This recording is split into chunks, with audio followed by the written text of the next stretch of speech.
Olá pessoal, sejam bem-vindos ao canal As Psicanálises. Neste vídeo vou abordar uma noção muito importante às psicanálises, a noção de símbolo, simbolismo, relação simbólica.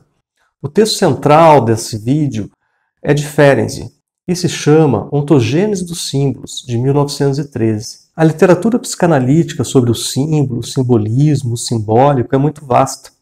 Logo, torna-se uma espécie de trabalho de Hércules organizar, num breve vídeo, uma síntese das abordagens psicanalíticas sobre o tema.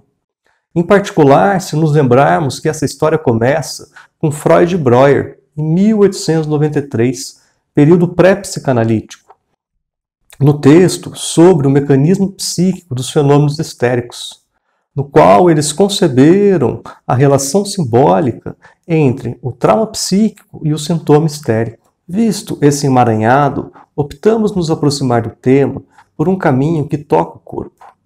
E, longe da ambição de encerrar o assunto, faremos apenas uma breve caminhada. Já havíamos comentado no vídeo do texto de Ferenczi, O Desenvolvimento do Sentido de Realidade e seus Estágios, que o autor concebeu a origem ontogenética das relações simbólicas a partir das experiências com o próprio corpo, autoeróticas e de suas relações com os objetos externos.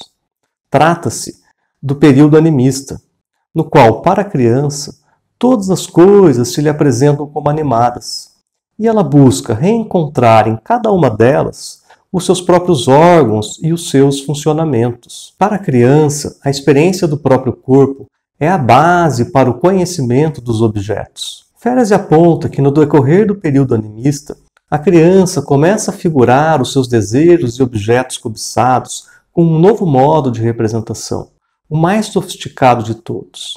A criança começa a falar. Acompanhamos um movimento do simbolismo gestual para o simbolismo verbal. Certas sequências de sons são postas em estreita relação associativa com coisas e processos determinados, e são até progressivamente identificados com eles. Como podemos correlacionar a experiência do próprio corpo com o simbolismo verbal? Os desdobramentos desse tema são muito interessantes e servem de pontos de partida de caminhos distintos nas psicanálises. Falaremos disso em breve. Para continuarmos, chamamos à cena um autor de grande envergadura. É professor emérito da Universidade de São Paulo, crítico e historiador da literatura brasileira. Alfredo Bose, com o seu livro O Ser e o Tempo da Poesia. Pois, nas suas palavras, encontramos o caminho para o sopro ardente do organismo. Nos antros e labirintos do corpo, uma luta sinuosa do ar contra as paredes elásticas do diafragma, as esponjas dos pulmões, dos brânquios e branquíolos, o tubo anelado e viloso da traqueia, as dobras retesadas da laringe, o orifício estreito da glote, a válvula do véu palatino que dá passagem às fossas nasais ou à boca, onde topará ainda com a massa móvel e víscida da língua e as fronteiras duras dos dentes ou brandas dos lábios. Assim, o discurso ganha forma a partir do jogo de ecos e contrastes, do ritmo, do andamento da frase, da entonação, enfim, da vontade de significar. E o que dizer da experiência corpórea da fala? É possível retirar da corporeidade alguma participação na correção dos nomes? Isso nos remete ao Tratado sobre a Linguagem de Platão, de nome Crátilo, ou sobre a correção dos nomes, que conta com um diálogo travado entre Sócrates, Hermógenes e Crátilo. Lá eles verificavam a origem e a correção dos nomes. Hermógenes diz: Sócrates, o Crátilo diz existir uma correção dos nomes inerente à natureza de cada um dos seres. Um nome não seria isso que alguns, pronunciando parte de seu idioma, convencionaram usar para chamar. Haveria sim uma correção inerente aos nomes, a mesma para todos, gregos ou estrangeiros. A fim de sentido, acompanhemos um pouco mais as palavras de Alfredo Bose. O signo, enquanto junção de certos pensamentos a certos sons, é um fenômeno histórico e social. o que na linguagem de Saussure quer dizer arbitrário.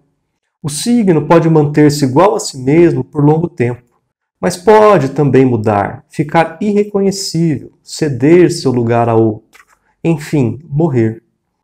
Pode-se perguntar, porém, se a substância da expressão, a matéria da palavra, não traz ainda em si marcas, vestígios de uma relação mais profunda entre o corpo do homem que fala e o mundo de que se fala.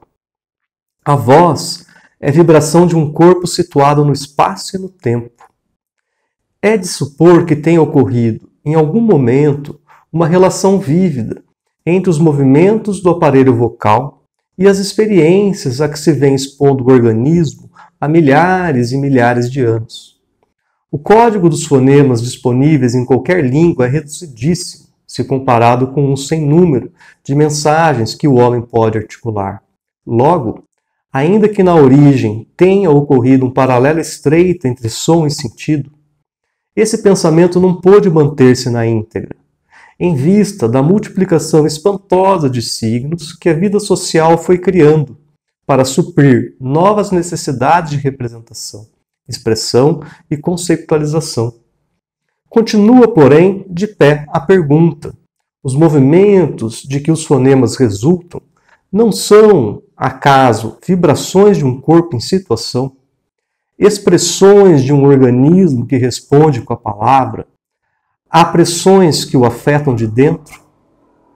A pergunta secundária para a linguística saussuriana remete à incancelável presença do corpo na produção do signo poético. Antes de nos despedirmos de Alfredo Bose, para então alcançarmos Ferenczi e o acompanharmos novamente, vale citar dois exemplos de significação da passagem do sopro ardente pelo labirinto do corpo. Os defensores do simbolismo orgânico acreditam que uma vogal grave, fechada, velar e posterior, como U, deva integrar signos que evoquem objetos igualmente fechados e escuros. Daí, por analogia, sentimentos de angústia e experiências negativas, como a doença, a sujidade, a tristeza e a morte.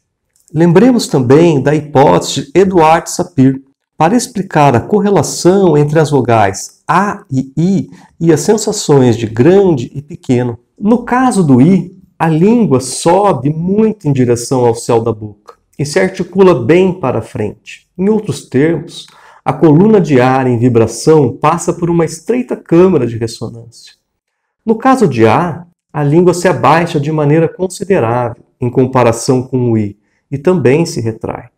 Em outros termos, a coluna do ar em vibração passa agora por uma câmara de ressonância muito mais larga.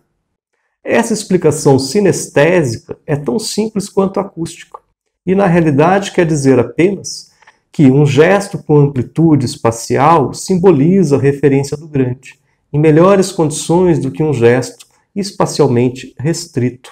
Essa experiência do corpo, tão orgânica, nos remete à ancestralidade. E como não lembrar da abertura do interessantíssimo texto de Ferenczi intitulado Ontogênese do interesse pelo dinheiro? Quanto mais a psicanálise progride no conhecimento da psicologia dos povos e de suas produções, mitos, contos, folclore, mais ela confirma a existência de uma origem filogenética dos símbolos. Ferenczi, na realidade, propõe que a formação de um símbolo conta com o impacto entre as predisposições congênitas e as experiências individuais ontogenéticas, que oferecem o material para a gênese simbólica. Um belo exemplo aparece nas palavras do psicanalista Nicholas Abraham. Já tivemos a oportunidade de falar desse texto no vídeo de apresentação de Ferenczi. Texto esse intitulado Apresentação de Thalassa. Nicholas Abraham toma como exemplo um fenômeno expressivo da conversão histérica. Em particular, a ruborização do rosto numa situação carregada afetivamente. A vermelhidão do rosto é explicada pela vasodilatação superficial, ou seja, pelo aumento do fluxo sanguíneo na região. Essa vasodilatação pode simbolizar um desejo recalcado que foi despertado na situação afetiva. E qual seria a base para essa simbolização? Ocorre que a adição da circulação sanguínea na região facial já possui uma significação fisiológica. Ela promove o apaziguamento de uma excitação local pela intensificação das trocas. O desejo atual não faz, pois, outra coisa a não ser se apoderar de um meio significativo, já à sua disposição. O que é proibido ao pensamento consciente, o enrubescimento realiza magicamente, pela linguagem do corpo. Olhando para o apresentado até agora, de um lado, lembramos da bioanálise ferenziana exposta no seu livro Thalassa. E de outro, a partir das experiências individuais, lembramos de uma série de textos de Ferenczi publicados entre 1912 e 1915.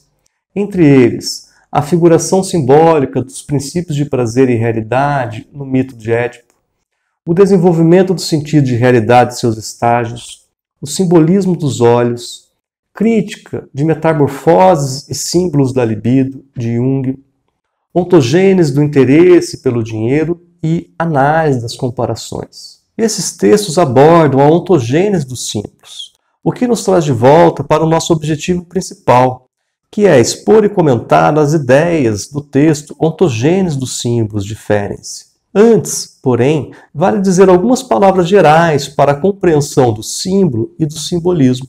Afinal, para Ferenczi, a psicanálise considera timidamente o simbolismo como um dos fatores da constituição do pensamento. Encontramos essa síntese no primoroso texto de Ernest Jones, intitulado Teoria do Simbolismo. Assim, podemos caracterizar o símbolo como um representante ou um substituto de uma ideia que ganha um valor secundário. Em outras palavras, uma ideia mais essencial é simbolizada por outra menos essencial. O simbolizado tem uma dimensão mais sensorial e concreta. Já o símbolo que o representa pode ser mais abstrato e complexo. Considera-se o símbolo uma expressão manifesta de uma ideia que está escondida ou secreta. O sujeito não tem consciência do que o símbolo representa. Assim, voltando a Ferenczi, no texto Ontogênese dos símbolos, encontramos: só podemos considerar símbolos, no sentido psicanalítico do termo, as coisas, representações que chegam à consciência com um investimento afetivo que a lógica não explica nem justifica, e cuja análise permite estabelecer que elas devem essa sobrecarga afetiva a uma identificação inconsciente. Por conseguinte, nem toda comparação é um símbolo, mas unicamente aquela da qual um dos termos está recalcado no inconsciente. Lembramos que podemos nos referir às comparações que a criança tece sobre o mundo que descobre a partir de suas próprias experiências corporais. O melhor exemplo que Ferenczi apresenta é o do bebê de 1 ano e meio, que, ao avistar pela primeira vez o rio Danúbio, exclama: "Quanto cuspe!". A partir das considerações de Ferenczi no artigo, essa comparação ainda não corresponde a uma relação simbólica. É preciso que um dos termos da analogia seja recalcado. Isso nos leva ao processo de socialização da criança, à sua educação cultural. É na acomodação libidinal da criança às demandas culturais que tal comparação se converte em símbolo. A partir do momento em que a censura recalca no inconsciente a significação primitiva da comparação. Essa definição de símbolo é muito interessante, pois, como bem aponta Renato Mezan no seu artigo Do autoerotismo ao objeto, a simbolização segundo Ferenczi, ela permite a articulação metapsicológica do símbolo, ou seja, permite a sua apreensão nas dimensões tópica, econômica e dinâmica. Na dimensão tópica, o símbolo circula no sistema pré-consciente e consciente, mantendo uma vinculação à sua razão de ser com o sistema inconsciente. Do ponto de vista econômico, temos o desinvestimento da representação inconsciente e o sobreinvestimento do símbolo. Daí o investimento afetivo que a lógica não explica. E na dimensão dinâmica, o símbolo está associado a movimentos defensivos por meio de processos de deslocamento e condensação. Como último ponto sobre o artigo de Ferenczi, vale dizer que sobre a associação entre o simbolizado e o símbolo, concorrem menos os elementos de semelhança e contiguidade do que a dinâmica autoerótica e as vinculações inconscientes que dela procedem. Uma consequência importante dessa perspectiva é que o simbolismo ganha sentidos individuais, o que permite uma contraposição à ideia de símbolos universais. Encerrando nosso breve percurso, vale dizer que circunscrevemos o uso que Ferenczi reserva ao conceito de símbolo e enfatizamos que não é sem valor que Ferenczi reconhece na origem do símbolo as experiências corporais. Para ampliar o tema, sugerimos um instigante artigo de Jo Gondar, intitulado As Coisas nas Palavras, Ferenczi e a Linguagem, onde ela aborda as consequências desse olhar ferenciano do simbolismo orgânico. Também não podemos deixar de sugerir a leitura de outro texto primoroso, este de Lacan, intitulado A Memória de Ernest Jones, sobre sua teoria do simbolismo, apontando para uma leitura bem distinta do assunto. Pois então me digam, ficaram curiosos por mais informações sobre o tema? Eu recomendo a leitura dos textos de Ferenczi. Na descrição do vídeo deixei uma série de referências que podem contribuir com seus estudos. Se gostaram do vídeo, deem aquela moral para o canal, deixem o like, se inscrevam, compartilhem. Até o próximo vídeo.